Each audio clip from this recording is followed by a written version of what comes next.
News, सच जरूरी है।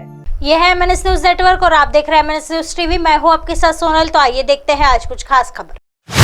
नीतीश कुमार को सिर्फ नरेंद्र मोदी का विरोध करना है। नए संसद भवन को लेकर छिड़ी जंग पर बोले सुशील मोदी। नए संसद भवन पर छिड़ी जंग को लेकर भाजपा नेता सुशील मोदी ने नीतीश कुमार पर करारा हमला बोला है। राज्यसभा सांसद सुशील मोदी ने कहा है कि नीतीश कुमार को सिर्फ नरेंद्र मोदी का विरोध करना है, इसलिए यह मुद्दा उठा रहे हैं।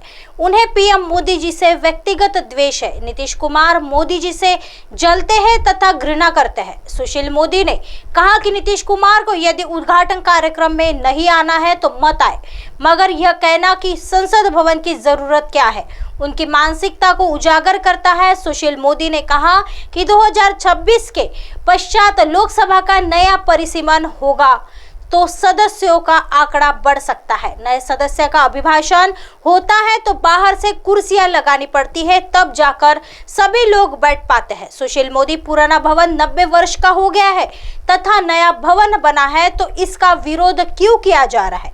भाजपा एवं नरेंद्र मोदी का विरोध करने के लिए लोकतंत्र के मंदिर संसद भवन का विरोध किया जा रहा है, जिसकी जरूरत तुरंत देश को पड़ने वाली है। सुशील मोदी ने कहा कि नीतीश कुमार एवं उनके सहयोगी दलों ने कदम कदम पर विरोध किया। यह लोग सर्वोच्च न्यायालय तक गए, मगर वहां भी इन्हें नाकामी हाथ लगी। उनके याचिका को खारिज कर दिया गया। इन लोगों ने नेशनल एम्बलम लगाने पर भी विरोध किया, शिलान्यास का विरोध किया। ऐसा इसलिए किया क्योंकि इन्हें नरेंद्र मोदी से घृणा है। सुशील मोदी ने राजद के ट्वीट को लेकर भी नीतीश कुमार को लपेटा। उन्होंने कहा कि इनके एक सहयोगी संसद भवन की तुलना ताबूत से कर रहे हैं, यह कितनी गलत बात है। कि उन्होंने पूछा कि जब देश के पीएम को संसद भवन का उद्घाटन करने का अधिकार नहीं है, तो नीतीश कुमार ने बिहार विधानसभा के नए भवन का उद्घाटन स्वयं क्यों किया? नीतीश कुमार को यह बताना चाहिए कि 17 वर्षों के सीएम काल में उन्होंने कितनी भावनाओं पर योजना का उद्घाटन राज्यपाल से कराया। उन्होंने पूछा कि जवाब तो अवसर प्राप्त हुआ हो तो उद्घाटन और शिलान्यास स्वयं करते रहे, मगर देश के पीएम जी ने भारी जनादेश से यह अधिकार जनता ने दिया है, तो आपको इतनी जलन हो रही है। 21 पार्टियों द्वारा संसद भवन के उद्घाटन कार्यक्रम के बहिष्कार के सवाल पर सुशील मोदी ने कहा कि हमने तो आपको न्योता दिया, आप स्वयं बहिष्कार कर उद्घाटन में नहीं पहुंचे, इसमें हमारा क्या दोष है? कोई उद्घाटन करे, इससे आपको क्या मतलब?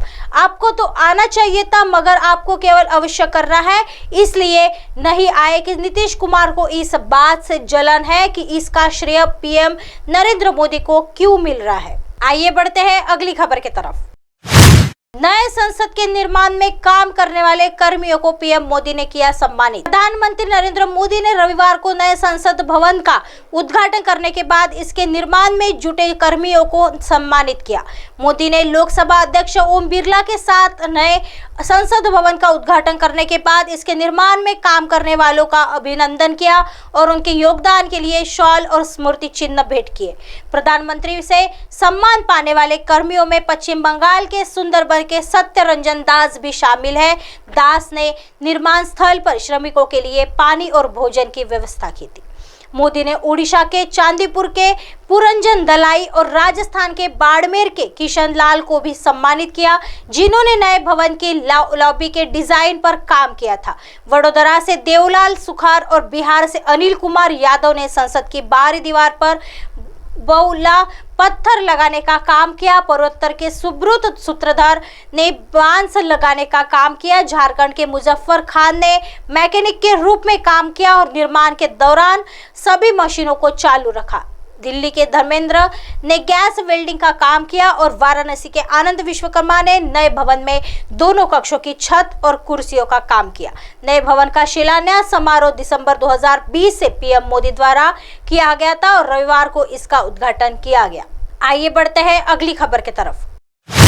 केसीआर का पीएम मोदी से आग्रह, दिल्ली सेवा मामलों पर अध्यादेश वापस। तेलंगाना के मुख्यमंत्री चंद्रशेखर राव ने शनिवार को प्रधानमंत्री नरेंद्र मोदी से राष्ट्रीय राजधानी में सेवाओं का नियंत्रण दिल्ली सरकार को देने के सुप्रीम कोर्ट के आदेश को रद्द करने के लिए जारी अध्यादेश को वापस लेने का आग्रह किया। अध्यादेश को दिल्ली के लोगों के लिए जनादेश का अपमान बताते हुए उन्होंने घोषणा की कि भारत राष्ट्र समिति अध्यादेश को कानून में बदलने के लिए केंद्र द्वारा लाए जाने वाले विधेयक का संसद में विरोध करेगी। केसीआर ने अपने दिल्ली के समकक्ष अरविंद केजरीवाल और पंजाब के मुख्यमंत्री भगवंत मान के साथ एक संयुक्त संवाददाता सम्मेलन को संबोधित करते हुए यह बात कही। केजरीवाल और मान केंद्र द्वारा दिल्ली के उपराज्यपाल को प्रशासक के रूप में अधिक अधिकार देने वाला अध्यादेश पारित किए जाने के खिलाफ बीआरएस का समर्थन लेने के लिए केसीआर से मुलाकात की थी। केसीआर ने कहा, अब प्रधानमंत्री से अध्यादेश वापस लेने की मांग करते हैं, इसे अनावश्यक रूप से मुद्दा न बनाए, दिल्ली के लोगों द्वारा चुनी हुई सरकार को काम करने दे।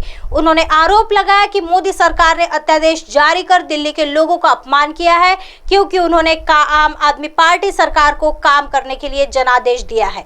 केसीआर ने सुप्रीम कोर्ट के आदेश का सम्मान नहीं करने के लिए मोदी सरकार की आलोचना करते हुए यह आपातकाल की ओर एक कदम है। वास्तव में यह स्थिति आपातकाल से भी बदतर है। केंद्र को होश में आना चाहिए और अध्यादेश वापस लेना चाहिए, यह कहते हुए कि कर्नाटक के लोगों ने भारतीय जनता पार्टी यानी भाजपा को सबक सिखाया है। केसीआर ने कहा कि आने वाले चुनाव में अन्य राज्यों के लोग भी इसे सबक सिखाएंगे। उन्होंने टिप्पणी की कि जब कुछ गलत होता है तो समूचा भारत जवाब देता है। ऐसे ही दिन भर की तमाम बड़ी खबरों से आपको रूबरू कराएंगे। तब तक बने रहिए MNS न्यूज के साथ। नमस्कार।